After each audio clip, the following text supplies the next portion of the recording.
afternoon. Thank you all for coming. Happy New Year, everyone, and welcome to Press Sessions. My name is Gavin Manu. I'm the publisher of the Express News Group. That's the Southampton Press, the East Hampton Press, and the Sag Harbor Express. I'd like to thank everybody at Union Cantina for hosting us again, and their entire team. It's much appreciated. I'd also like to recognize some members of our team who are here today. Ellen Diovardi is our event coordinator at the front door here. Thank you, Ellen. Carol Bromley, our photographer, is here today. Joe Lockheim, our former publisher turned Chief Financial Officer. Thank you, Joe. Greg Weiner, our do-it-all reporter, is in the house today. Thank you, Greg. And Joe Shaw, our executive editor, who will be moderating today's event. Thank you, Joe. This is our 9th Sessions event since September of last year between Southampton, Sag Harbor, East Hampton, focusing on issues from affordable housing, our village business district, renewable energy, wind energy. We're really trying to bring the conversations out of the boardroom, out of our conference room at the newspaper, and out into the public. So we really appreciate all of you coming out and joining us. We're really trying to build some momentum, and we think that our first few events have been a success. We couldn't do it without the support of some of our sponsors, who I'd like to thank before we get started. We have two presenting sponsors, Rocco Carrera, who's either running late or wasn't able to make it, but thank you to Rocco. The law firm of Toomey, Latham, Shea, Kelly, Dubin, and Corderaro. I know a group of them are here today. Thank you very much for joining us. I'd like to thank our session partners, Farrell Fritz, attorneys at law. They have some members here today. Thank you very much for joining us. And also the Adam Miller Group and Advantage Title. I know Chris Nuzzi's here today. Thank you very much. Also, a few of our session partners, the Hackett team from Merrill Lynch. Glenn is here with us today. Perkins Sullivan, attorneys at law, and Daniel Gale, Sotheby's International Realty. Thank you all for your support. And now I will turn things over to Joe, and he's going to introduce our panelists. Joe? Thank you, everybody, for coming out today. We've had, as Gavin said, a whole series of these events, and they've brought out such great crowds and with a lot of enthusiasm, and we've had great participation. And I'm really looking forward to this one because it's an important topic. We spoke around the offices this summer at exactly what Lake Agawam looked like midsummer. The turquoise green, it was almost a fluorescent green, was something that we had started to see last summer, but really was unprecedented this year. And it's not a new problem, and we know this, that this has been an ongoing problem with the local water bodies, the freshwater bodies. We talk about the bays all the time, but the freshwater bodies are also an issue. So this conversation today is about Lake Agawam, but it's about so much more than that as well, and we'll talk about that. We have some folks in the crowd that I want to broaden the conversation to make it about all of the local freshwater bodies. I think a lot of the challenges are the same, and maybe some of the solutions as well. We have a panel of experts here that I'm going to introduce shortly. I'll explain how this works if this is the first time you've been to a press session. So our panel is part of the conversation, and we will go down the line, and I'll give each of them a first question that I've given them in advance so they can prepare for it, and we'll let them answer the questions first. After that, we are going to open it up, and it really is a conversation with the crowd. Anybody who has anything to say, please catch my attention. Ellen is going to be working that half of the room with another microphone, and it's meant to be a conversation among audience members and among board members. I would ask the board members if at some point you have a question or a comment, just catch my eye, and we'll give you a chance to make those observations. And please feel free to talk to each other, ask each other questions, ask the panels questions. That's where we're going to get where we need to go with this thing. So without further ado, we'll start with Jesse Warren on the far end. He is the mayor of Southampton Village. Jesse, not long after your election as mayor in 2019, you created the Lake Agawam Conservancy as an early priority. What was your thinking, and why will a nonprofit organization be the best way to effectively clean up the lake? Joe, thank you very much for the question. And before I get to that, I just wanted to thank you for hosting this panel today. And I also just wanted to thank Ed Warner, town trustee, who's been very instrumental in our clean water and our waterways. Ed was president of the town trustees for quite some time, and I just wanted to thank him for his hard work, as well as recognize the other trustees.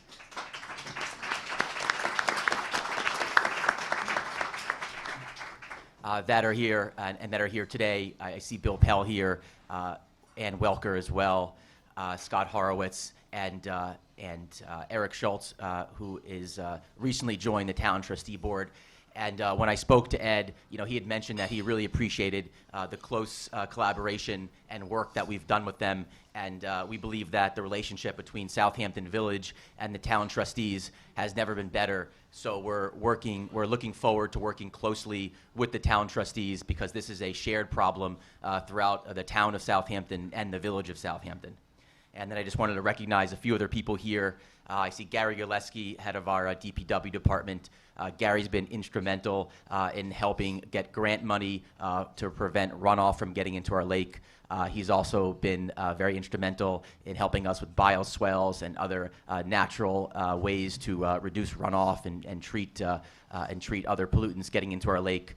I see Rob Coburn here, who is a member of the Clean Water Committee that we recently founded in the village of Southampton.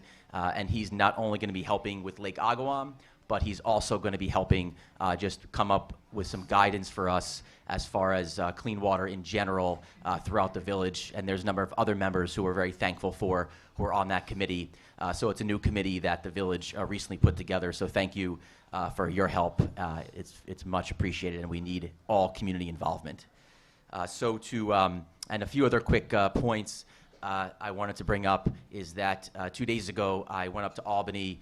We were invited to attend the State of the State that the governor put together, and he had mentioned that there's going to be a potential $3 billion bond offering specifically to address clean water in New York State. So we're hoping that if that does pass, we can tap into some of those funds that will help us here locally in Southampton and in the East End of Long Island. And then finally, we had the opportunity to work closely with the DEC. We've been very fortunate to have a great relationship with Basil Segos, who's the head of the DEC in Albany, as well as our regional head, Carrie Gallagher, who has been to Southampton many times to help us put together the first DEC approved and collaborative plan to address the harmful algae blooms.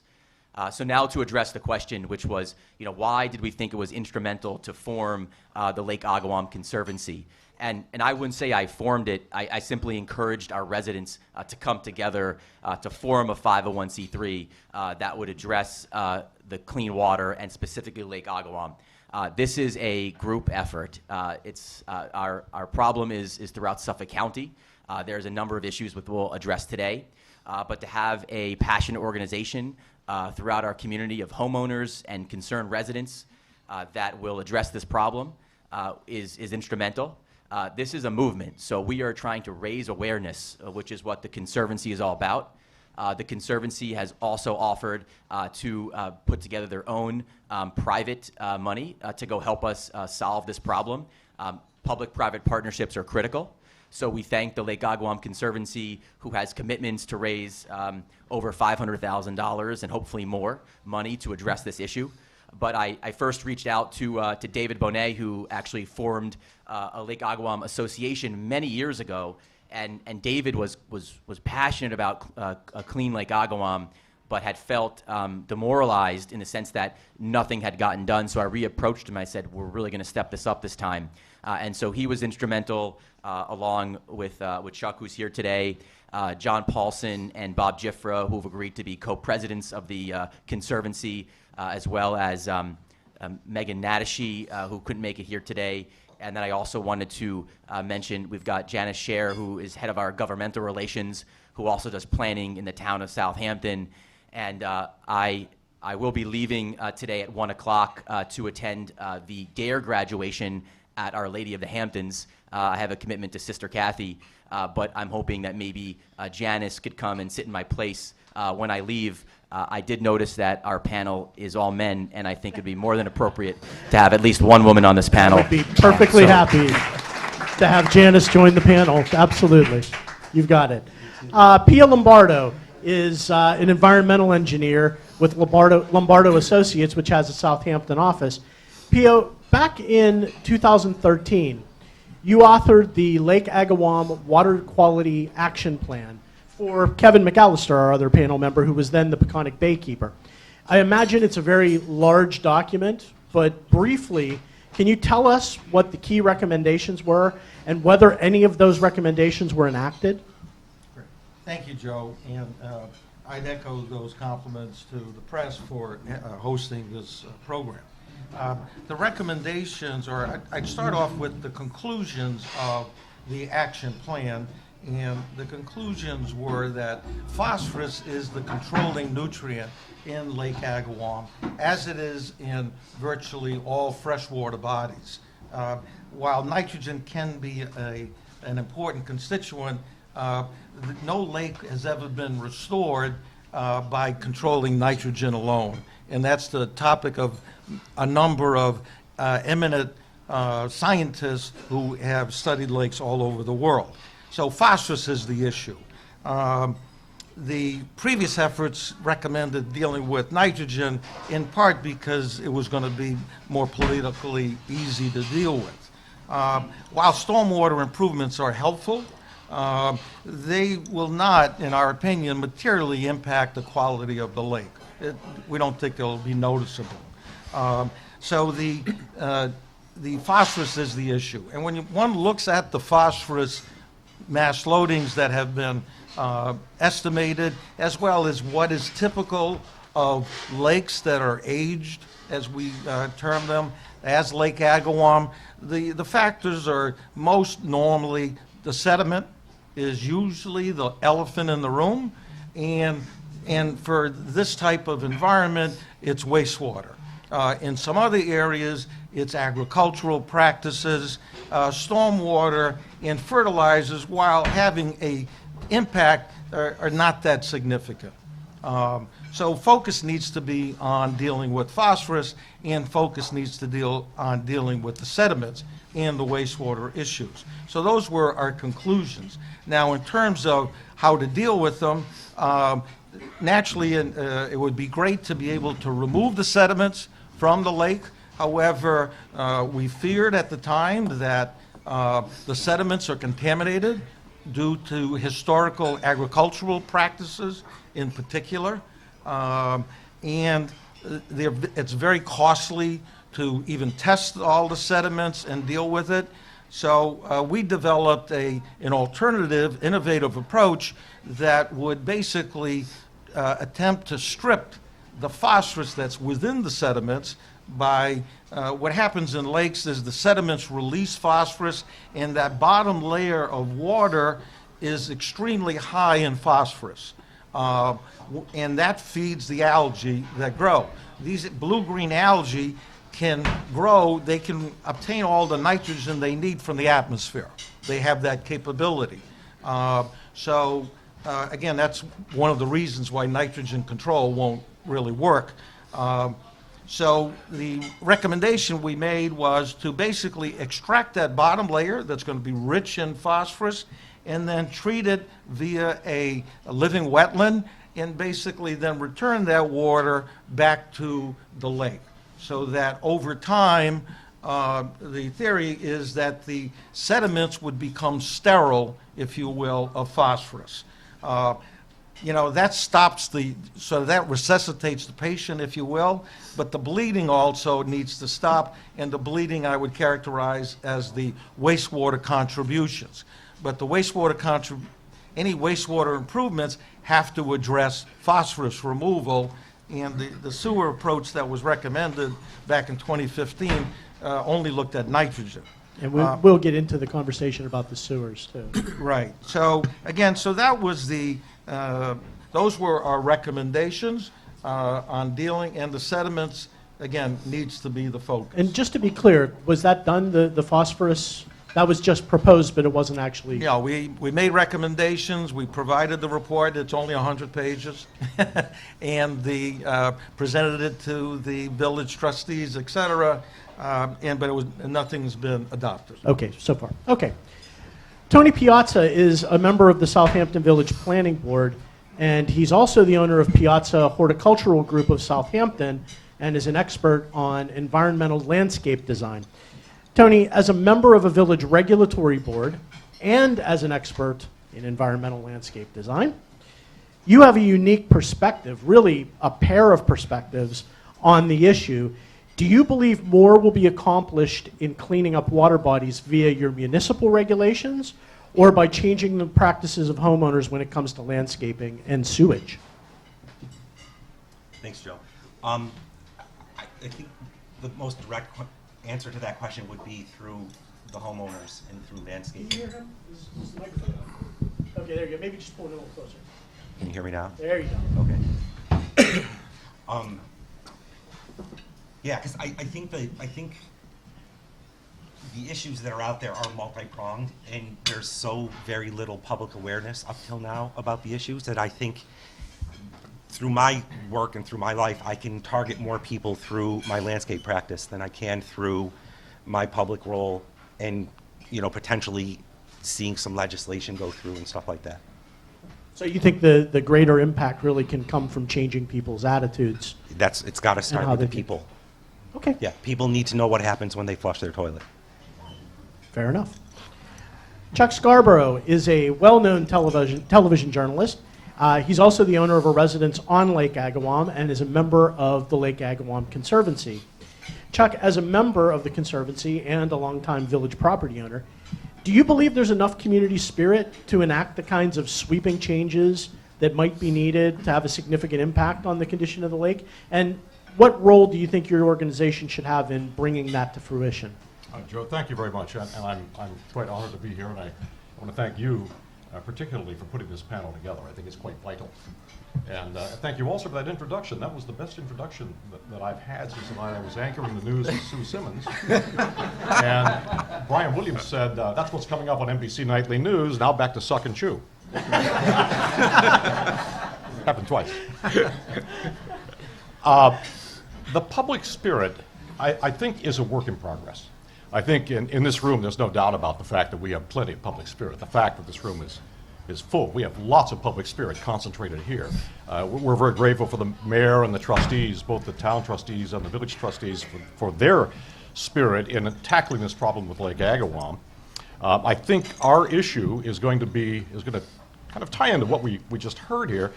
It's getting the word out beyond this room. It's getting public buy-in for doing the necessary work to clean up Lake Agawam and the other bodies of water. Most folks know Lake Agawam because I'm on the lake and I'm on the board of this newly formed conservancy. But I think we can do that. We are already doing that as a board. One of the things we are doing, one of our board members is holding regular seminars, which I think you may have attended one of Megan's seminars. Have you? Yeah. For the landscapers? I did. Teaching landscapers best practices. And why is that important? We heard from the other panelists here that, one of the other panelists from PIO, that phosphorus, in his view, is the most important thing to tackle. Obviously, because we've watched the lake deteriorate over time. I certainly have. I've watched it getting worse year after year. I've been there for nearly 30 years on the lake. Obviously, we have an input problem. We have a lot of it trapped in a lot of the phosphorus trapped in the sediment. It's 76% of the problem is in the sediment, according to our scientific expert, Professor Dr. Chris Gobler. But there is an input issue, and when we, as a conservancy board, when we look at the issues here, we look at, first of all, how do we manage the existing problem in the lake? How do we correct that? How do we stop the inputs from getting into the lake that are causing the problem? Phosphorus is obviously still getting into the lake. Nitrogen certainly is getting into the lake. And if the issue is primarily septic, it's not a village issue, it's not a lakeside issue, it's a watershed issue. What I learned, interestingly, from Dr. Gobler is that it doesn't matter how far away you are from the lake. If you have a septic system within the watershed, the only difference is how long it takes from what you put in your septic system to get to the lake. Isn't that fascinating? It doesn't attenuate over time, over distance. It just takes more time for the harmful elements in a septic system to get to the lake. So this is something that we have to reach out to the entire watershed for, and beyond that for other bodies of water in the lake. That's what our organization is trying to do, and we aim to do. We have a very simple mission. We want to clean up the water and protect public health. We are a public-private partnership, as the mayor mentioned. And that means that we want to work with, on the model of the Central Park Conservancy, we want to work with whatever agencies there are who are interested in cleaning up the lake. We want to be helpful. We want to add what we can to the discussion. We are, for example, one thing that I might point out is that we are funding, we need to know in real time what's going on in the lake, what the chemical composition is, when the sediment is in flux to discharge the phosphorus, where the nitrogen is coming from. Is it coming mostly from the north part of the lake, down through the watershed? We need to know these things because there are ways to address it that won't break the bank. And to do that, we are putting a $30,000 buoy in once we get permission from the relevant authorities. That will cost about $10,000 a year, but it transmits real-time data back to Chris's lab so that he can understand exactly what's going on in the lake. From the data gathering, we then move to an action plan. What do we do? And from the plan, we move to implementation, a three-step process. And I won't drag this on because other people want to talk here, but I'd be happy to go into more detail on all of this. Can I just give a quick shout out to the Conservancy that next Friday at the Southampton Southampton Arts Center, their first public outreach that they're sponsoring is happening in, and that is for predominantly landscape professionals and homeowners on transitioning your property from traditionally maintained to organically maintained. And it's free to the public, sponsored by Lake Agawam Conservancy. And I see a lot of professionals in this room. If you're not coming and you can, it's going to be the first of many great educational seminars sponsored by the Conservancy, the village, and the town. Great. Thank you, Chuck. Thank you, Tony. Kevin McAllister is the founder of Defend H2O, which is a Sag Harbor-based environmental organization. Kevin, in Lake is Lake Agawam a canary in a coal mine in the sense of, other local freshwater bodies are polluted as well, and we're going to talk about that, and they have been for years. But what does the condition of Lake Agawam in particular say about the environmental conditions on the South Fork in general, and what does it portend if nothing is done to reverse the trend in the years to come? Thank you, Joe. Good afternoon, everyone. P.O. mentioned the report in 2013, which I had commissioned. So my involvement with Lake Agawam goes back quite a few years. I would say Agawam is not the canary in the coal mine. We are dealing with, obviously, these harmful algal blooms across the country, across the globe. I've watched, in certainly 20 years of me returning to Long Island, almost systematically freshwater bodies, coastal water bodies explode in these algal blooms. Might be another pond the following year. But the timing is very curious with respect to climate change. And while we assign nitrogen to all of our ills, I think it's more complex than that, in particular temperature. With respect to Lake Agawam and remedies, we do know phosphorus is a limiting nutrient. It is controlling nutrient to these algal blooms. That's consistent science across the board with freshwater bodies. Again, over the last probably 10 years, I've watched freshwater bodies be added to the state's impaired waters list. The common denominator is phosphorus. While we talk about dealing with phosphorus, obviously removal of bottom sediments with a developed shoreline is difficult. We don't have open land necessarily for dewatering, trucking fees. It'd be quite an expensive prospect. I will introduce a concept, and this is based on extensive experience in marine permitting, both writing permits and assessing permits. I do think we should explore the concept of discharge into the ocean, open ocean waters during the dead of the winter. Ultimately, we would have to characterize the bottom sediments. Let's define exactly where the organics lie, the depth of these organics. Is it live bottom, meaning is it supporting aquatic life or not? But until we remedy phosphorus, we're going to likely see reoccurring problems. So the notion of hydraulic dredging, again, with open water discharge in the dead of the winter, again, not knowing the volume or how long this would take, but it is permittable.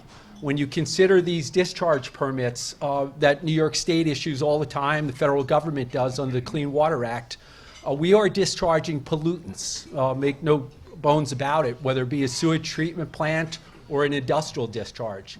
And I will say there is precedence. New York State DEC approximately 15 years ago had permitted open water discharge of marina dredging in Shinnecock Bay that was unquestionably highly contaminated.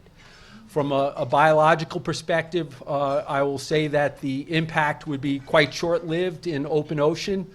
The concern about microcystis in the dead of the winter, it's a freshwater species into open ocean, saline waters, dead on arrival. And again, when we are talking dead of the winter, we're not talking potential risks to public health. So I urge the village, the town, to explore this. Let's get DEC out here, let's have these discussions, and have the right people in the room that can talk about what is possible with permitting. Okay, thank you, Kevin. Ed Warner Jr. is a Southampton Town trustee and served as president of the board for 13 years until Monday, right? 3 years. Sorry? 3 years. 3 years. You've been a trustee for 13 Oh, yes, years. yes. Sorry, that's my bad. In conjunction with the village, the trustees worked with Governor Andrew Cuomo's office and the State Department of Environmental Conservation on a pilot program this fall that skimmed the surface of the lake to remove blue-green algae, then returned clean water to the lake. How successful was the pilot project? Will it be expanded, and might it be a strategy for addressing blue-green algae in other water bodies? Well, thank you to the Press News Group for hosting this, and I want to thank everybody for showing up today. I see a lot of very happy, smiley faces. Usually sitting on this side of the table, people are out there, their eyes are glazed over when you start talking about this stuff. But as far as the project that the governor and the village and we worked on, I think it was successful, but it was only limitedly successful because it was on such small scale. You're looking at a much larger project that needs to be done, and I'm just talking, backing up what Kevin said about discharge into the ocean. Most of the dredging projects that the state and the Army Corps had initiated in the bays, basically in the 50s, 40s, 50s, 60s, and 70s, it was dredging out the intercoastal waterway. It was either creating islands or putting the material out in the ocean. If that material is placed in the ocean between December and the end of February, within a day or two, it's completely washed away, and we would never even know it happened. But it is important to get an analysis of what is in the material before it's done. But this could, this Agawam issue with the dredging, if the governor and the DEC and the Army Corps all agreed that it could be discharged openly into the ocean, it could really decrease the cost of the project and probably get the project done in a year. So, I mean, I would be an advocate, and I have been an advocate for this. I've been having conversations with people at the DEC for the last couple months on this open ocean discharge. They have not gotten back to me, but where the governor is so ambitious to get this project done and seems to just can wave his wand and everything happens, I think we have a real ally in Albany, and I think we should use it. Okay, I want to get the mayor back in since we only have you for a brief period of time. The thing I'm hearing from the panelists in general is there are two questions here. One is how to address the condition of the pond, of the lake as it is now, and then how to address the conditions that are creating those conditions over the long term. So let's talk briefly about this idea of the ocean discharge. Is that something the village, you think, may have some legs in the village, that it's something that the village might be interested in pursuing to address the conditions in the lake right now? I think that's something for the community to decide on. I don't think that's up to the village and only the village to decide on that. So I think we need some significant input from the community. We've heard some people who think it's a good idea. We've heard other environmental organizations who think it would be catastrophic. So we want to get everyone's input, and I think our goal as public servants is, in this specific regard, is to get input from the community and then make a decision based on community input rather than making a decision without consultation. The other thing I wanted to add, if I may, is to discuss a little bit more about the pilot program that was done this fall.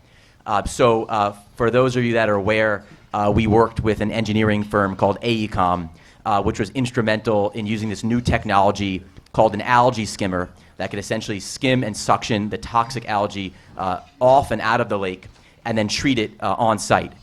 This technology was actually used very successfully in Florida with the governor there for Lake Okeechobee. And we've been working very closely with Dan Levy from AECOM, and we got some initial results back, so I just wanted to share those results. First and foremost, nitrogen was reduced by well over 80% from the water that was skimmed off from that project. More importantly, microcystin, which is one of the harmful bacteria, was reduced by well over 90%, and phosphorus, which we've had also discussed today, was reduced also by well over 90%. Now, that was done over a 10-day period in limited amounts, but we're also speaking with AECOM about building potentially even permanent infrastructure on site that can actually skim 700 gallons of water out of the lake per minute, and that would equate to it would be called a 1 million gallon per day harvesting plant. Now, there are about 100 million gallons of water in Lake Agawam. So this is something that I know we're extremely excited about doing. It's worked very successfully in Lake Okeechobee. The initial test results were extremely positive, given the large-scale reduction in microcystin, phosphorus, which would be permanently removed from the lake, as well as nitrogen that would be permanently removed from the lake. So this is extremely exciting, and that would also provide a window of opportunity and essentially allow us some more time to reduce the inputs, which are the problem that Chuck from the Lake Agawam Conservancy had spoke about. The inputs must be reduced, and until we can reduce the inputs, we won't have a clean lake, but this will actually essentially have a processing plant on site, be infrastructure that could be purchased and built so that we can actually have a clean lake right away, and I think that would be just extremely exciting and provide some positive momentum moving forward. So I can get into some of the inputs and how to reduce those, but I just wanted to comment on this pilot program and how successful it was, and then what it would look like on a more permanent basis. That was actually my follow-up question, Jesse, while we have you. We'll come back to the pilot program and talk about that in a second, but the second part of that question is for the long-term future, and it seems like the answer is sewers and sewer treatment and trying to get, because it sounds like the phosphorus is a result of wastewater. So is that one of the key takeaways to this entire conversation as well? There are a number of keys. So the first is wastewater. Suffolk County has more unsewered homes and old septic systems than any other county in New York State. So the combination of a sewer system for the village of Southampton to address the downtown, coupled with working with these grant rebate programs for new IA septic systems, that's critical. That will reduce the wastewater inputs, particularly nitrogen and some phosphates as well. We've also discussed runoff, which the village is working on regularly. Runoff that goes into the lake is a big pollutant, so exploring new technologies such as permeable reactive barriers, or PRBs, which are essentially a high-tech, we'll call it wood chips, that essentially prevent additional runoff and groundwater from getting into the lake as a buffer or barrier. That's important. Coupled with that are the installation of what are called buffer zones. So the Lake Agawam Conservancy is encouraging people to install buffers. It's just natural plantings so that runoff won't get into the lake. And then the big additional issue is addressing the sediments as well. This panel has discussed dredging. It's expensive and difficult, but it's likely something that will need to get done to address the phosphates at the bottom of the lake. So the combination of addressing wastewater, runoff, and the sediments, coupled with some more medium-term solutions like this pilot program, to me and to many others, are the roadmap to success for the cleanup of not only Lake Agawam, but this model could be used moving forward for other bodies of water across Suffolk County and New York State. Okay, thank you, Mayor. And I know you have to go, and I think your idea of having Janice Scherer join the panel in your place would be a terrific thing. So, Sure. thanks for being with us today, the Mayor. Thank you very Mayor, much. everybody. Round of applause. So let me ask Pio. I want to follow up with that conversation about the pilot project with the skimming of the algae, but it doesn't address the problem of the phosphorus in the sediments of the lake, correct? And is that tell me what is that may be a solution, but it's not the solution, correct? Yes, I don't believe it's the solution. The challenge is reducing the contribution of phosphorus from the sediments. Now, removing the algae and the phosphorus that's associated with that will help. It's debatable. The key thing is that the sediments their release of phosphorus needs to be arrested, either from removing them or from somehow sterilizing. The other techniques that have been used in other lakes, such as using Phoslock or alum, will not work on Lake Agawam because Lake Agawam is too shallow. Wind mixing will make those techniques ineffective. So the options that are available for Lake Agawam are really short. There's a short list. And additional data collection not going to change what needs to be done. So we would urge the village and the community to start doing things. And being creative and innovative, in our opinion, is the only way that's to be successful. Let me ask you, Janice, the idea of dredging the lake to remove the phosphorus, that would be a very considerable undertaking for the village, correct? It would, and I would, and just to thank everyone, and thank you, Joe, and I'm happy to be up here. Dredging the lake, so the village actually just received a grant to do a feasibility analysis of this, and so they got, I think, at least $30,000 through the ESD state program to assess this. So they can do the bathymetry, they can, which has already been fairly done, and I want to recognize Chick Voorhees here, who's done a significant amount of work on the village's behalf on this, and so it really comes down to, Kevin was talking about putting the discharge into the ocean.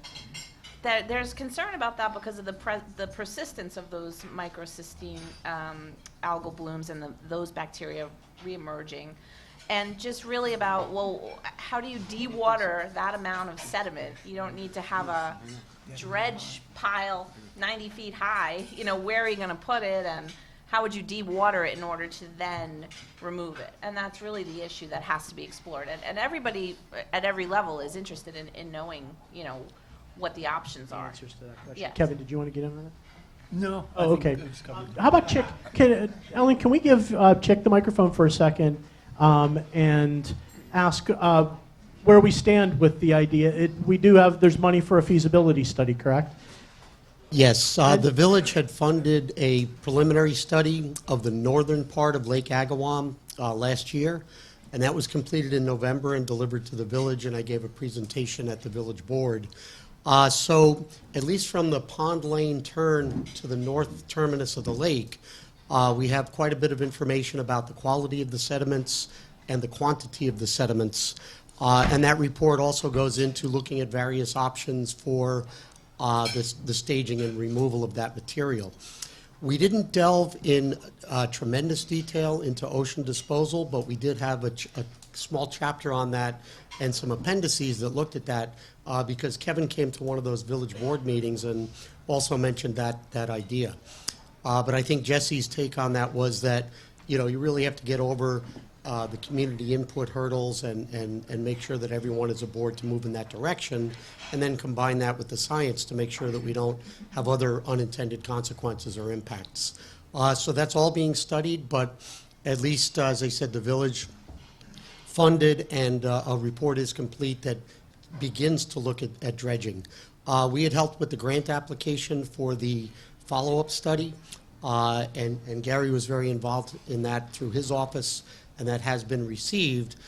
Presumably, that would be used to do bathymetry of the entire lake, take additional samples, establish a work plan with DEC so that materials management can have full information on the lake sediment quality, and further decision-making can be done based on that. Okay. Chuck, do you have an inkling about whether the Conservancy, the homeowners, especially around the lake, would support a project like dredging the lake? I think certainly the Conservancy would support that. I think the issue, just listening to this, I think one of the issues you're going to run into is a enormously high hurdle in educating people if indeed you intend to dump whatever the spoil is that comes out of the lake into the ocean. I think you're going to get an awful lot of pushback. I think a lot of environmental groups are going to be pushing back. A lot of citizens are going to be pushing back against that. If you have solid scientific data that indicates this stuff neutralizes itself within days of being introduced into the ocean and isn't harmful to marine life, isn't harmful to one of the most beautiful beaches out there, then maybe you can make that sale. But I think the dredging issue is complex. I think the Conservancy, my guess is the Conservancy would certainly, it would certainly be in favor of doing it responsibly, but it's going to be an enormous lift, as you know. If you have to bring the spoil out and you have to dewater the spoil, which takes how long, Janice? How long does? Typically up to a year. Up to a they year. You're going to have a require big it to pile of sit stuff sitting there dewatering itself for a year perhaps in that parking lot at I don't know where you're going to deposit it, but. And then you're going to have to haul it off and find someplace where it can be accepted, somebody willing to take the pile of stuff that you've gotten out of the bottom of the lake. It's a significant hurdle. I think that, and let me, just a quick question. If you are harvesting, if this AECOM system is routinely harvesting the blue-green algae, it is routinely harvesting some of the harmful stuff that blue-green algae is thriving on, the phosphorus and the nitrogen, correct? Well, if I may respond to that, we would recommend focusing more on what we recommended earlier, was to extract the phosphorus when it's in solution rather than when it becomes part of the algae. So skimming the algae and taking it out of the water means that, oh, there's too much algae in the water already. Taking the phosphorus out of the bottom prevents the algae from growing in the first place. So, I have a question. I understand that, Peter. but if I may, if you can get a handle on the inputs, if you can put in that permeable reactive barrier, Right. it's going to slow down the inputs, and that's a fairly cost-effective thing to do. Absolutely. What that does, allows the groundwater to flow through, but it reacts with the harmful chemicals in the groundwater and neutralizes them. That's correct. So it's something that it may be just necessary at the northern end of the lake. We need to get water flows. We need to know where That's stuff's correct. coming Yeah, from. we know where that is, and Yeah. a PRB, we're engineering one that's going to be built in the next couple of months over at Canoe Place Inn. A PRB predominantly would need to be at the northern portion of the lake. That's where the predominant flow comes Okay. into the lake. So my question here is, it's a bit long-winded, and I apologize for No. that, but if you gain a handle, if you upgrade septic systems, you work on the wastewater, you put in a permeable reactive barrier, so you are reducing the inputs into the lake. Right. And at the same time, you are using this AECOM system to skim off the harmful blue-green algae. Over time, you're immediately correcting the problem, but over time, you are extracting in a much slower way the phosphorus Yeah, and we certainly would, nitrogen. what we would recommend is to put in the lake bottom water extraction system rather than harvesting the algae, again, because that'll prevent the algae from growing. Understand, yeah. To harvest algae is no small feat. It's expensive. Then you've got to deal with disposal, and that means that there's more algae in the water than you want. So whereas if you take out the nutrients, the algae don't grow as much. Can I clarify one point too, I'm Pio? hoping I'm making myself clear. no, You it's are- clear. Yeah, I the understand. one thing I'd like to clarify, though, is you're proposing cleaning the phosphorus through the water at the bottom of, and not necessarily through dredging. Am I correct about that? Say that again, John? if I understood correctly, what you were proposing was pulling the phosphorus out from the lower level of the water, but not necessarily dredging the bottom. Is that That's correct, yeah, So it because- would be a little less it would be a little less intrusive. Absolutely. Is it as effective? Would it As be as dredging? effective? As Well, dredging. you know, what, this would be one of the first, this is what's referred to as hypolimnetic withdrawal. In other words, you take the waters that are at the bottom of a lake and you extract it because that's where the rich phosphorus levels are. The phosphorus levels can be 10 to 20 times plus concentrated in that bottom layer. So you want to extract that and get that from, stop that from feeding the algae. Gotcha. So that's the theory. Now, there's practical challenges, and so what we recommended is start with a pilot program and then work through those wrinkles, and then you could expand it to the lake. It will be a relatively low-cost, very passive technique. Basically, if you will, it's putting straws and sucking the water out of the bottom layer and treating that and returning it. Now, the damage to the ecosystem is going to be mild. Whereas when you're extracting, skimming the water, you're not only going to be taking the blue-green algae, you're going to be taking other biota. Gotcha. Okay. And Kevin, did you have something to add here? I just wanted to add, part of the discussion really relates to limiting real estate. We don't have the land. As PO proposed extraction of that water column that's rich in phosphorus, the second part of that was treatment through a wetland system and ultimately returning that water. Again, we have a developed shoreline. The last parcel, I believe, was converted. It was a potential for treatment, was converted to perhaps municipal parking. I'm not sure on the backside of the parking. Disposal, again, land-based disposal of dredged material, it's just not practical. The cost implications here, we're talking about dewatering, trucking. If you put this material into geotextiles, it's an enormous cost. And again, I'm sharing my wealth of information as a biologist telling you that it's a very short-term impact for open ocean disposal. And you're in proximity to the ocean. The concerns about the beach changing its physical complexion, that it won't hold true. And water quality will reverse or improve very quickly. And as Ed alluded to, he used the term days, and I would subscribe to that because I've seen it happen several times in the past. Is that just because of dilution, or does the ocean actually clean it?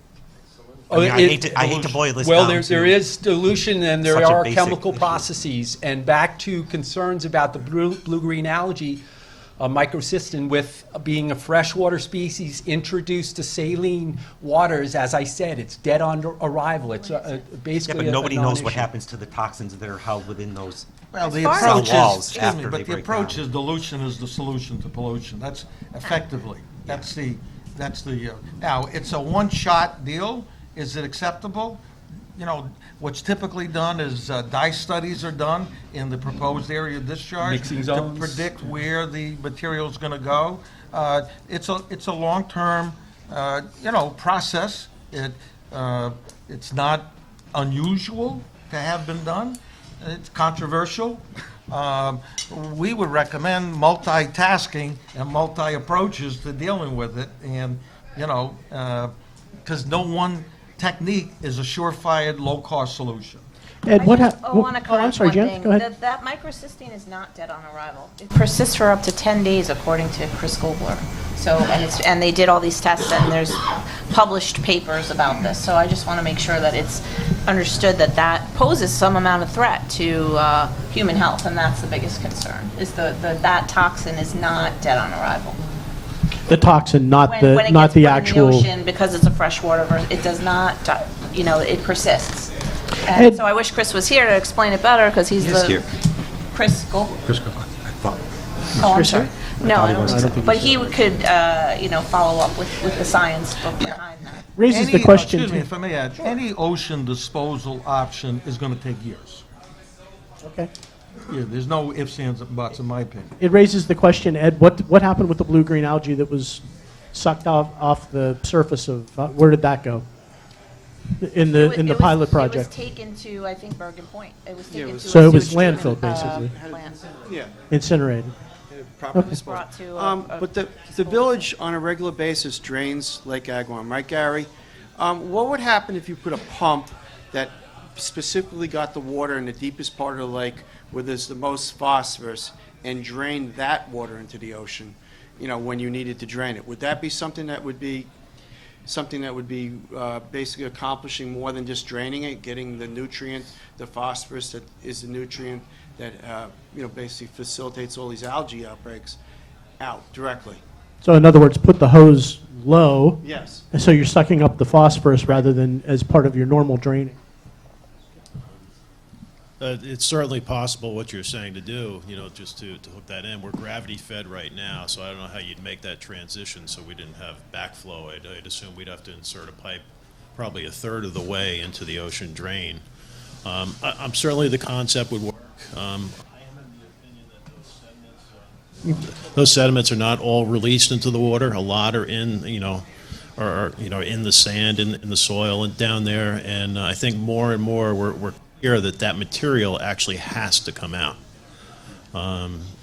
Chick and I have been working on a couple plans of this. You know, he's estimating about 65,000 cubic yards of material that have to come off, and we're trying to find out right now if we can get almost half of that, dewatered at the southern end of Lake Agawam. Chick wouldn't know a little bit more about it, but he has a method where you could dewater that material in 2 months. Geobags and a coagulant mixed in. So I think it'd be more important to actually take the sediment out than to try to take the water off of it. I think it would just be such a long process that if we go right in and we take the sediment, it's gone.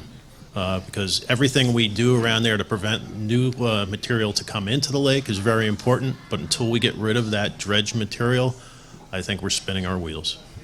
Okay, I want to open it up to the audience too. If anybody has any questions, please raise your hand so we can get you involved. Ellen, if you don't mind, can you give Steve Abramson the microphone? Steve is a member of the Watermill CAC, and you've been working for years on the idea of dealing with phosphorus and its impact on Mill Pond in particular, correct? And you guys have tried some different things to deal with the phosphorus and had a mixed bag of results, correct? We have. I think the most important thing is that everybody be encouraged to try things and not be afraid of failure.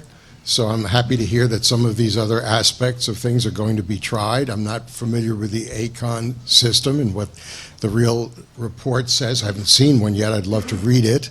And maybe that's something that should be applied. In our particular circumstance, before I begin, to say what I wanted to, a tip of the hat to Fred Havemeyer, who past trustee, who worked very hard with regard to Mill Pond and Mecox Bay for so many years. In any event, he deserves it. So we have a restoration plan in place now for Mill Pond, which is being funded by CPF 20 through the Water Quality Improvement Fund. We had a year's worth of research by an outfit that has come up with a statistical model based upon inputs that we have, which show that about 40% of the phosphorus loading in Mill Pond is from the bottom, but believes that the bottom would be okay without being disturbed. And the disturbance in the bottom is due to carp bioturbation, that when they bumble around the bottom, they stir up the nutrients at the bottom and introduce them back into the water column, 40%. Fully 1/3, though, is due to runoff from residents and roads. And we've fixed the major road runoff on for Mill Pond on Deerfield Road. That's done. And now we really have to concentrate on residences largely, and I think this is a big deal because for many, many years we've tried to get people to voluntarily put in buffers, and it does not work. People will not do that on a voluntary basis. So we would like to recommend anyway, that the trustees lead, that the town board pay more attention to the possibility of enacting code that requires people to put in minimal buffers along the perimeter of every water body out here. And now, perhaps in aggregate, if these things can be done through entities such as the Mill Pond Association did, or some 501c3 that Lake Agawam has created, that the town CPF fund could be used to help with grants for doing this. But you would then elect a particular contractor to go do this for the entire perimeter of a water body, so that you're no longer reliant upon individual homeowners or have to deal with individual homeowners to get the job done. And then we might be able to take care of the 1/3 of the inputs which are ongoing from residences and solve the problem of those additional inputs. Getting rid of the rest of the material that's already in the water body, well, you might have to precipitate that out of the water column in time using alum, or as we tried partially with Phoslock. But and Phoslock was not unsuccessful. Phoslock just did not have a fair opportunity to succeed because we had not had yet the stormwater abatement on Deerfield Road, which was so large as to overwhelm the treatment that was done. The treatment was never continued. Let me throw it back to Janice. I actually wanted to ask you, so you're now Director of Planning for the town, as of today, by the way. Congratulate her. Thank you. She just took over. So January 16th. It's a key point that I'm not sure everybody knows. The municipalities cannot mandate that homeowners not use pesticides or fertilizers, correct? That is true. It's very difficult. First of all, we're preempted by the state to regulate pesticides. So the state of New York regulates pesticide applicators and pesticide use. That's a federal law that is filters through the state, and they regulate it. And I know that because I used to be one of the regulators that worked there in the beginning of my career. So we are preempted by this law that we can't take that responsibility over. There is a Suffolk County law that limits fertilizer use, but the problem is enforcement. I mean, who's going around looking at people's bags of fertilizer and making sure they're not, what are they doing? So that's where what Tony is saying and what Chuck was saying, it's so very important to engage people to understand it for themselves and make those choices because they're the first point of contact and the professionals they hire. Tony, is there a chance of changing public opinion and doing it voluntarily? Definitely. There's a groundswell of interest in that right now. I think I know through my business that 90% of our clients came to us looking for nitrogen input reduction and definitely going toxic free as far as insect control and disease control.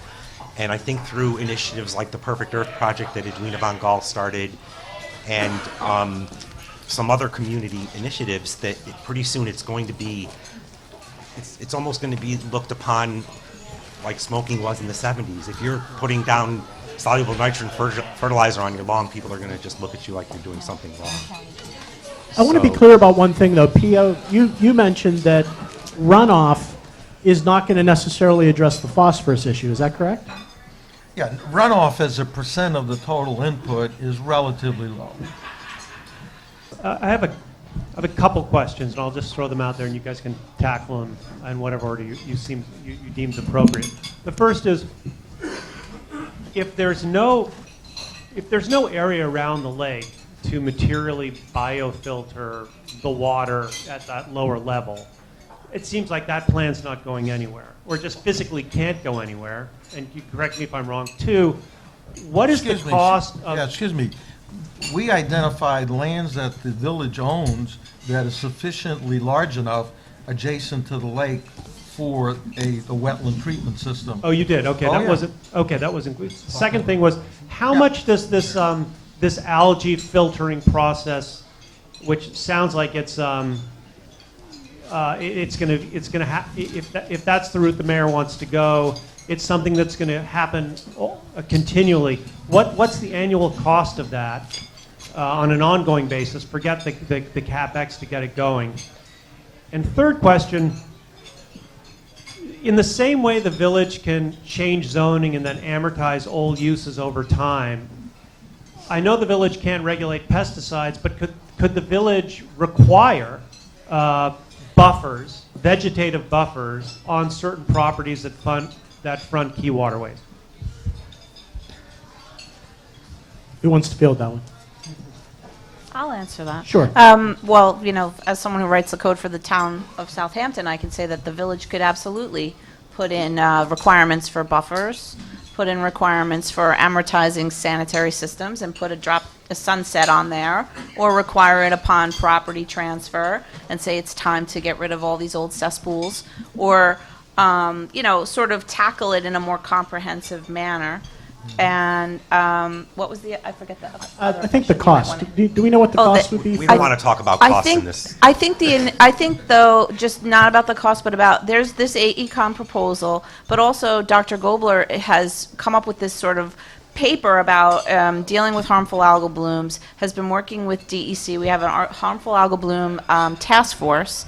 And they're coming up with some other alternatives that would be cheaper. So you could do like a cost-benefit analysis of all these ideas and compare them and see which one comes out on top, at least for the beginning of, you know, this effort. So I think that initially we'll explore those options, and with the AECOM, you know, possibility still always in the background, but understanding there's some other technical issues to overcome. Putting a lake on an ongoing filtration system is not the same as restoring all the inputs and making the lake, bringing the lake back to its own nature, which is, to me, the more important way to go.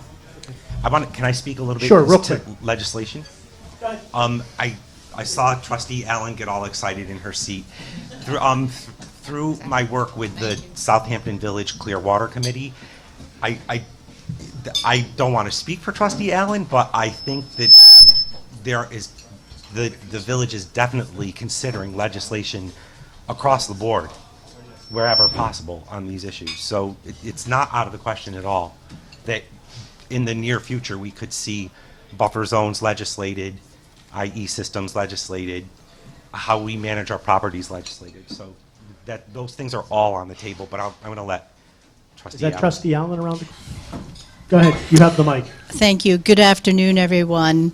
And well said, Tony. Also, Janice, well said. That's why we love you. But yes, we are looking at that. But I think, as Chuck Scarborough pointed out, and you did earlier, we want to start with proactive educational outreach, create awareness and communication, and see how far that takes us. Then I think if that doesn't take us far enough, we need to seriously consider this. And we've had these discussions before. I think other municipalities are looking at that. But we're running out of time. We have a tumor at the bottom of our lake, and we have inputs that are coming in that are killing us. We have climate change that's running faster than we could ever imagine. And I think it's our obligation to assemble options, and as Mr. Abramson said, really be creative and take chances. And as a legislator, our lever is the legislation, and I'm willing to take that chance. But I do think the entire board needs to be brought along on a plan that we all agree with. So that's all I have to say. Thank you. Thank you. Yeah, I'm Bob Nuzzi. I formerly worked for the Suffolk County Health Department, and I'm very happily retired, playing with my grandchildren now. But I would like to I guess, bring up two points.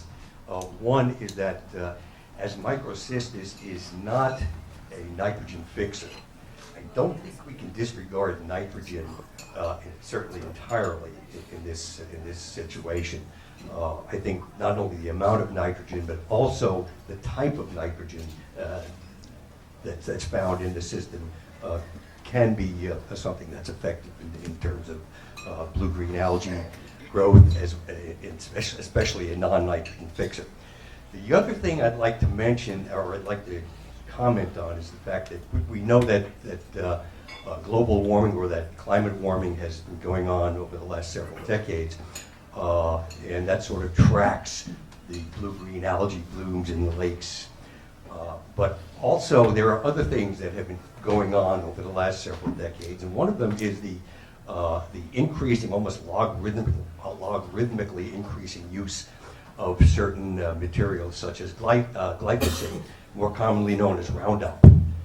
And Roundup, there's scientific literature, very recent scientific literature, that seems to suggest that Roundup plays a role in the development of blue-green algal blooms or cyanobacterial blooms. I wonder if that's been discussed or if it's something that might be discussed. Thank you. Yeah, as I understand it, Roundup's primary composition is phosphorus-based. So, and then, like anything, it's how much is going into the lake and what's the concentration. The rule of thumb for avoiding blue-green algae blooms is phosphorus levels have to be below 20 parts per billion.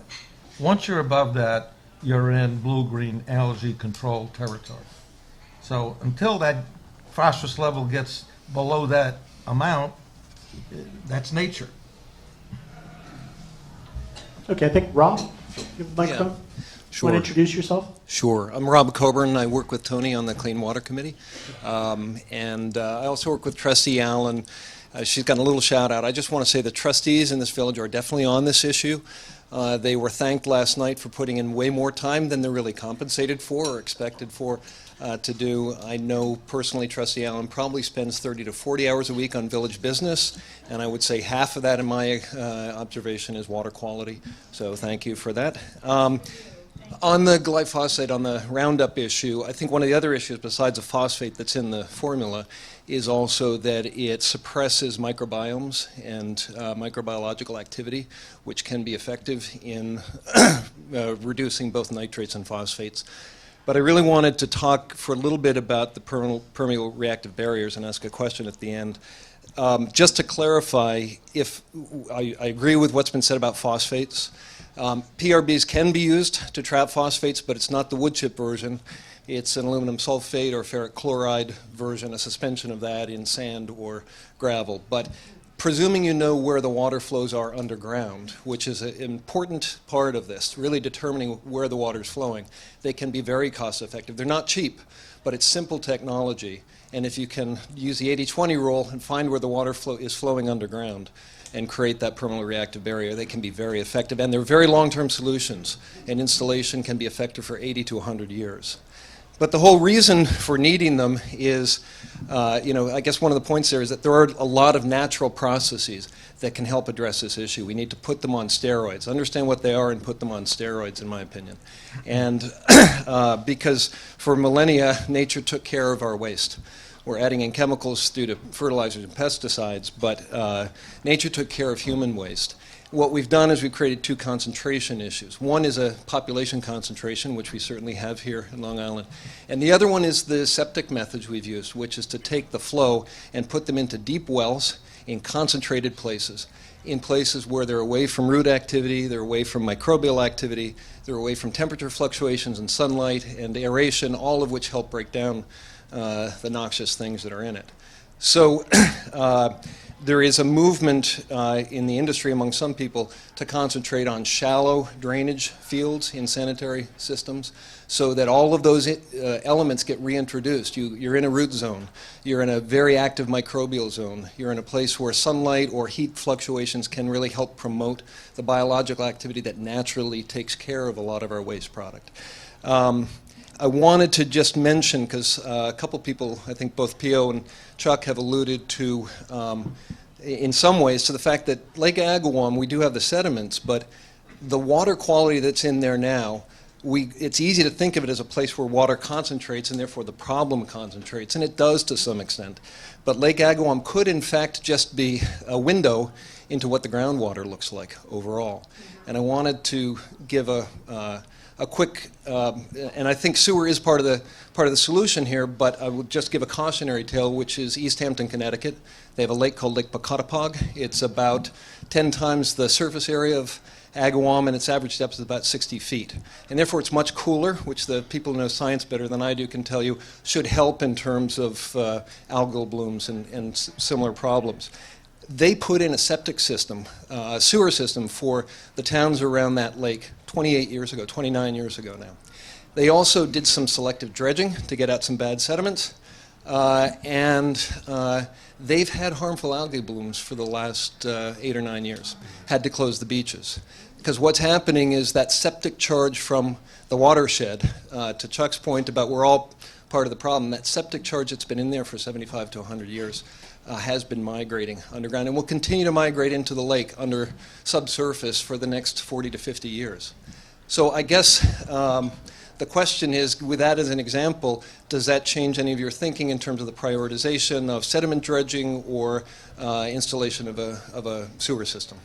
Well, I think you brought some excellent points up. The bottom line is, if in our opinion, if the village, the town, et cetera, the stakeholders are interested in restoring the Lake Agawam's water quality as soon as practical, the PRBs have to be an integral part.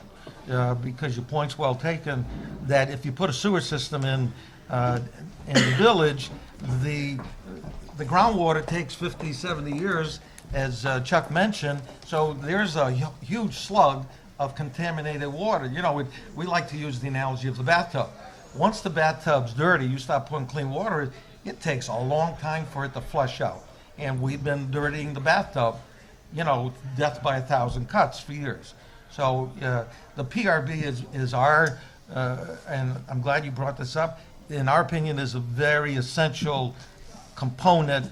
The PRB deals with, as well as the sewering, as well as dealing with the sediments in some manner. Our opinion is extracting the bottom is the wisest approach. If you can extract the sediments and remove them, God bless. But that's no cakewalk. Okay. But thank you. Anything to add up there? Okay. Another question. Sure, thank you. Ashley Heather from the Spur. Simple question as a resident. I live in Watermill near the Mill Pond. My question is, what can we as residents do, and who's promoting those messages? A simple 1, 2, 3-step plan. Like, am I close enough to Mill Pond to be affecting it? Am I a mile away? Am I half a mile away? Am I 100 yards away? Like, what is the proximity to the water that I as a resident should concern about? And if I am, what are the 2 or 3 things that I can do? Not to be answered now, but I'm getting that message out to residents so we can be more proactive. Because I don't see the connection until today that I am affecting that water theoretically. So the education is good, but how do we do more of it and get it out there? We did accomplish something, because I think that's true. I don't think people realize that when you're not on the lake or on the pond, you still have an impact on it. Tony, Kevin, Pio, any of you guys, what very briefly are a couple of things that homeowners can do? Well, first, I think as part of education, the information is out there as to watershed boundaries and groundwater flow direction. So one can look at that information. I would agree that it probably needs to be more readily available so that people know where they are in their watershed. And certain properties are going to be more critical in terms of impacts than others. If we were talking about a freshwater body, dealing with minimizing phosphorus contributions, the key. Landscape, whether it's a landscape, fertilizers.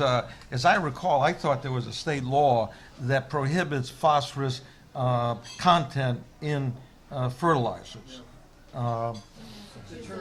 It's not regulated. Okay, we work in a lot of states, so it might be another state. So, but minimizing those phosphorus contributions. The challenge is going to be, the mantra is IA systems for nitrogen removal.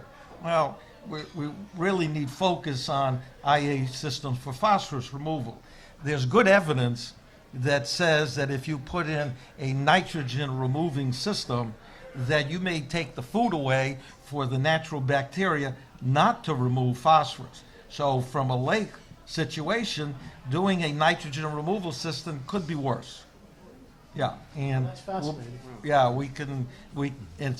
it's a biological geochemical reaction that occurs in the soils, but if you take the food away, which is the organic matter in wastewater, the bugs that do that work don't survive. So Kevin, is that all line up with And we have a 300-page report on that topic, if you care. I have not heard the report, but to the gentleman's question, I think we're all aware of the last several decades, we've seen a slow creep of suburbanization of our landscapes. And I think we've got to, check ourselves here, and certainly with respect to the landscaping, the buffers, they should be applied on all of our properties, and we've got to back off the chemical applications. And that's a meaningful contribution. And of course, in due time, transition to one of the IA systems. And really, I think other than self-contributions, participation in these conversations. And at some point, the trustees' proposed legislation will come before the board. And we need to be in the room to support such initiatives. Tony, for some high-end property owners, I imagine there is also some landscaping choices that can be made. Yeah, if I can just to help the young man over there who asked the question, you were wondering about your impact based on how far away you are from the lake. And the critical thing and this surprised me when Chris Gobler, Dr. Gobler, explained this to me carefully.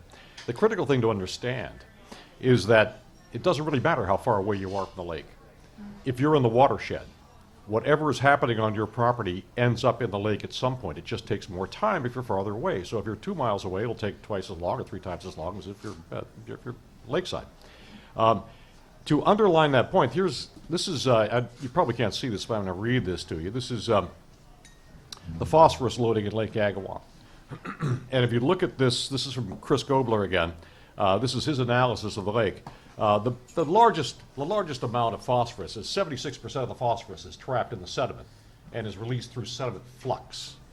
But runoff is 13%, and lawns and fertilizer are 5%. That's 18% of the phosphorus that's getting into the lake is coming from runoff and lawn fertilizer. And most of that is not coming from the lakefront homes. There's a footnote here. Runoff and fertilizer mostly from full watershed, not lakefront homes. The reason for that is the lakefront homes are not occupied most of the year. They're occupied seasonally. But it's helpful, and we certainly, those of us who live on the lake, certainly are very amenable to the putting in buffers. But if you think that by the lakefront homes putting in buffers you're going to cure anything, it is a less than 1% issue coming from those homes. Well, everyone is in a watershed. They're in a watershed. In a watershed. You're in the Mecox Bay watershed. Mill Pond is part of the Mecox Bay watershed, but you should know that everything is really connected in all of this. Yeah, So keep in the back of your mind, everything winds up in the ocean eventually. So most watersheds shed to the ocean over a long time, but think about everything you do will eventually, over time, wind up in the ocean. Okay, we have about 15 minutes left. I want to give some audience members a question. My name is Lane Brett Schneider, and I live in the village. I have a small house on Lewis Street. And I'm sitting in a room at a table, a room filled with experts on what's going on in our village, in our city, in our country. I think we shouldn't worry about should we pass this law or shouldn't we pass this law? If there's a law that might help us move faster, let's do something. I don't care that you give up 30 or 40 spots at the beach for the summer, put that, what you're pulling out of Lake Agawam, put it there and let it sit there for a year. It's not going to bother me. I'll give up my beach pass. It's not a big deal. I'm sure there are a lot of other people who feel the same way. I would just like to see us do something really positive and start moving ahead. There are some great ideas that happened today. They've been going on forever. I think we have to take the next step and move as fast as we can because there isn't a lot of time. I couldn't agree more. I think you're right, and I think since I've been focused on this for a long time, we've seen a lot of initiatives start and fizzle, and we haven't cured the problem. So I think we really need to focus on that three-step issue. We need to get scientific data that's accurate. We need to come up with a plan that is fiscally responsible and is going to work, the best possible plan for cleaning up the lake, and we need to start implementation.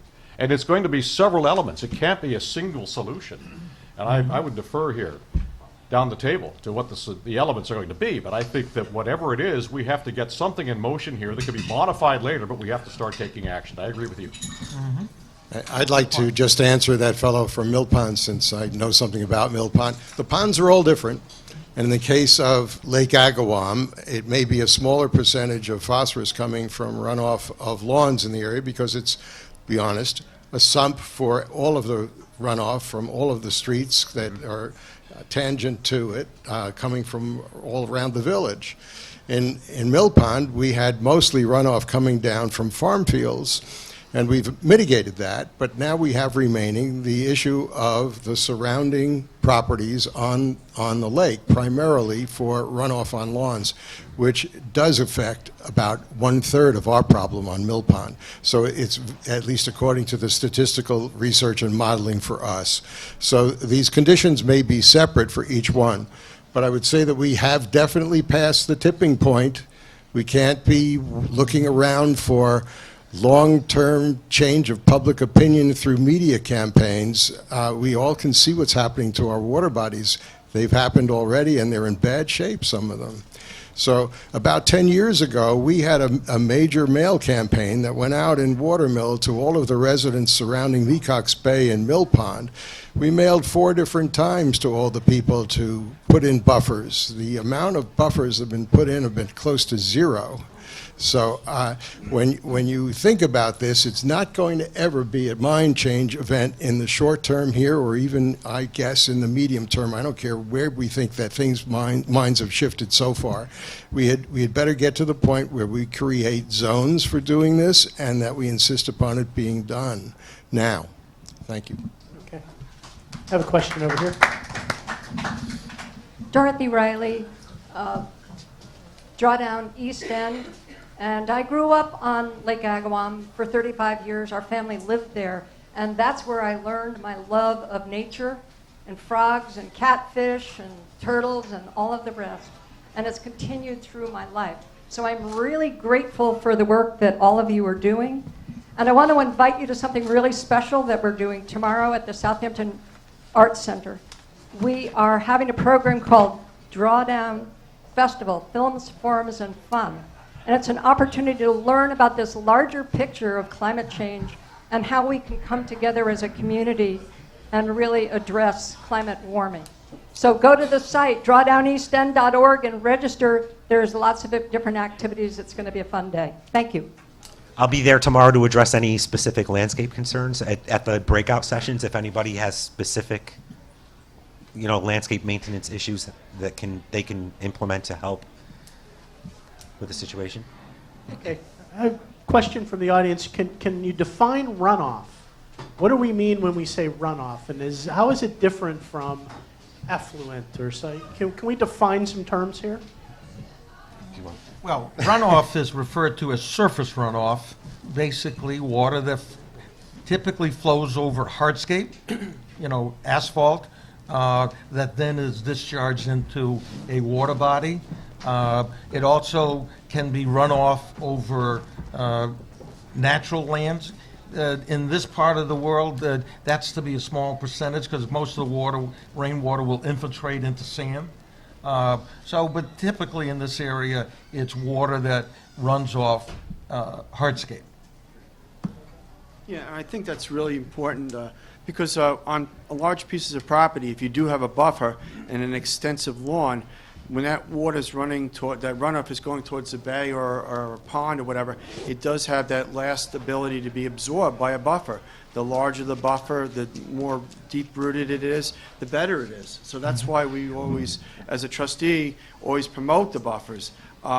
Steve Abramson said about sending out mailers. When I was first on the board about 12 years ago, each one of the tax bills in the town of Southampton got a little note from the trustees, plant a buffer, So we were very proactive, and we still are on, planting these buffers and making sure people understand why they're being done. To Steve's point, though, do we know if that's having any impact?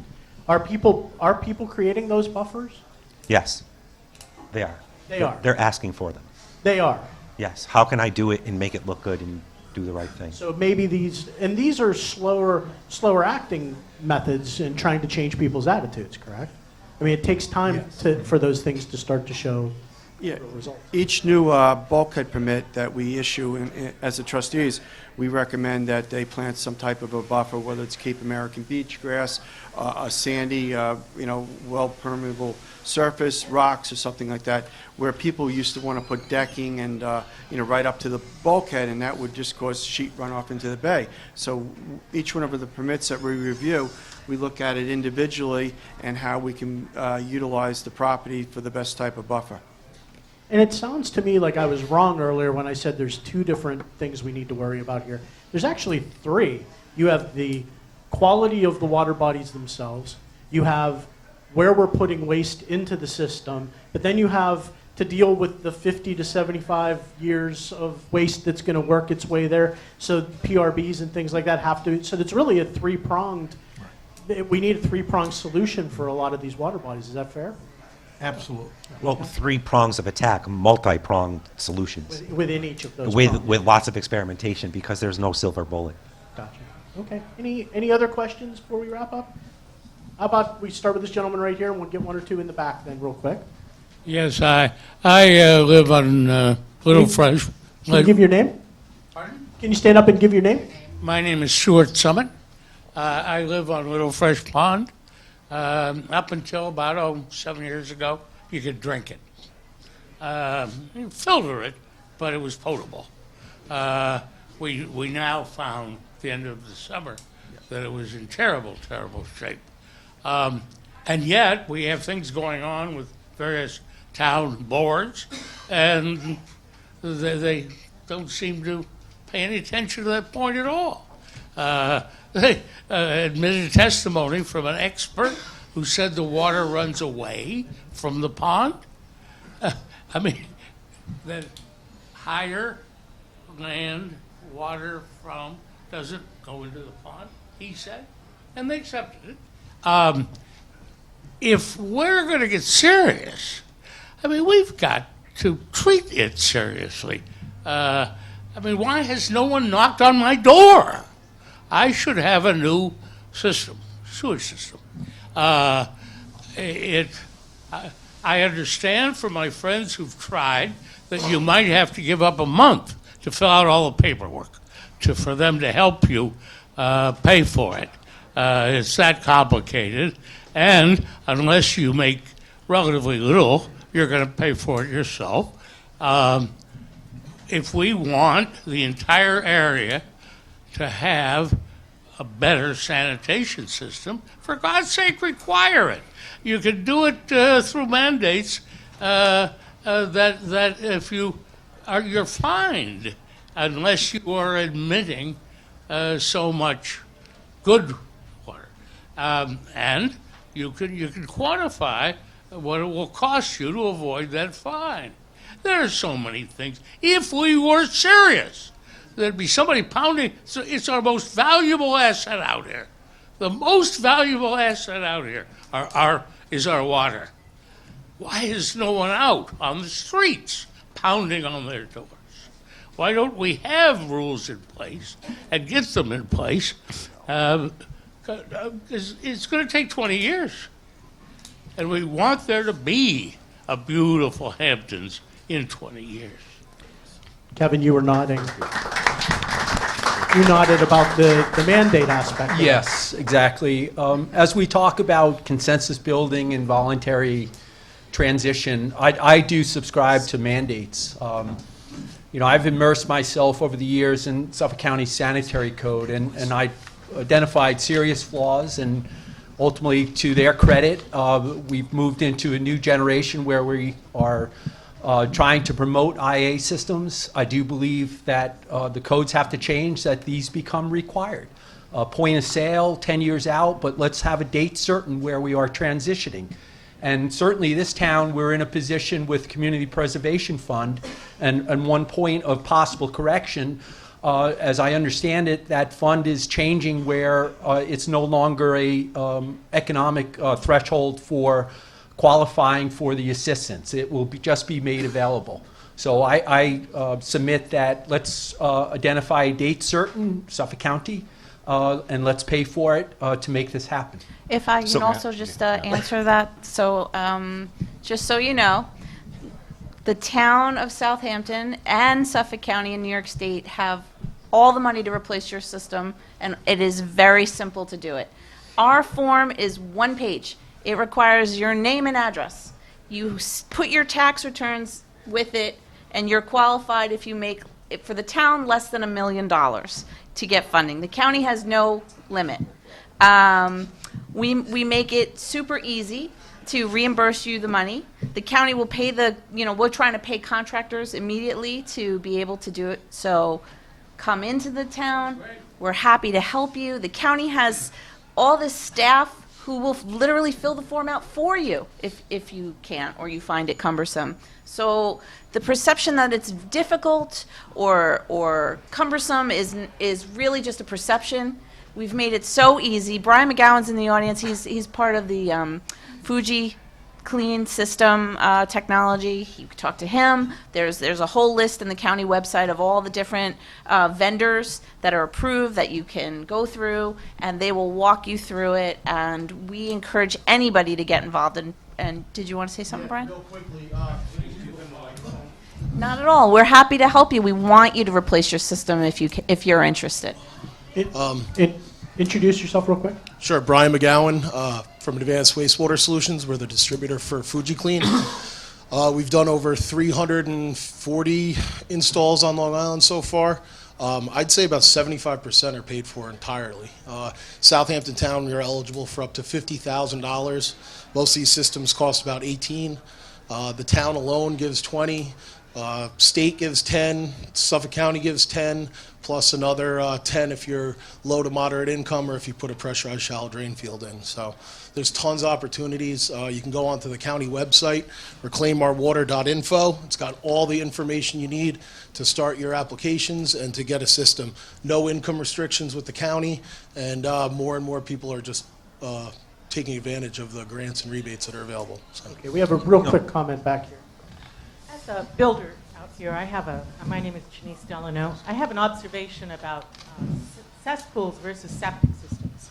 And I'm wondering if there really was ever a really serious analysis done there's thousands of cesspools out there that we know are very dangerous, and if they were simply replaced with septic systems as opposed to these new, very complex systems that they want you to do, I wonder how big of an improvement there would be. I would guess there'd be like an 80% improvement just by replacing cesspools with septics. And I happen to know from personal experience and talking to people that it's incredible dealing with Suffolk County Department of Health and trying to put in one of these new systems. And I've talked to people who've said they had to spend $30,000 of their own money for cement products, cement that goes around these new systems that was not covered. You know what? I just want to step in, and I don't mean to contradict you, Janice, but it is a daunting process. Through the county. I'm only speaking on behalf of the town of Southampton. And so again, it's a multifaceted yeah. process, and it's daunting for a homeowner to do. The good news is there is a consulting firm that has popped up that works directly through the county and the installers that'll do all this paperwork for you. And you initially might think that it's going to be another fee, but the installers were charging these fees historically, and the installers, from what I understand, are happily giving up the permitting work and handing it over to these people that have the relationships with Suffolk County, the town, and they're sort of like the advocate for the homeowner between those two organizations. So it's getting easier by the minute to upgrade these systems. There's help out there. Okay, I want to get one last question. I'm sorry, we're going to wrap up then because it's about 2 o'clock and we'd like to cut it off at 2. So. Okay, Steve Storch. It's not really a question. I work with organic farming practices and consult all over the country, and one of the things I found that very interesting is that if you take the organism for fermenting vegetables, or an acidophilus from like yogurt, and you put it into a water body, whether it's like a small pond I have, these organisms create on the bottom what's called a pellicle, which is like a skin, and they create their own environment, and they're sitting under there, and they're giving off carbon dioxide. They're anaerobic organisms, and the nasty ones in your sewage and compacted soil gives off hydrogen sulfide, which is very acidic and toxic runoff. So, I don't know, you might find that if you were to introduce these into a water body like Agawam or the Mill Pond, in 2 or 3 years, it's going to digest 100% of this excess sediment and totally change the chemistry in a beneficial way. And I find that it'll clarify the water almost in 2 or 3 days after this skin is formed. So another thing to consider. Thanks for the input. That's great. Okay. All right, we're going to wrap it up. I hope you'll all join me in thanking all of our panel members for a very informative discussion. So thank you all for coming. I want to thank the panelists. I want to thank Union Cantina and CTV for recording. Have a good day.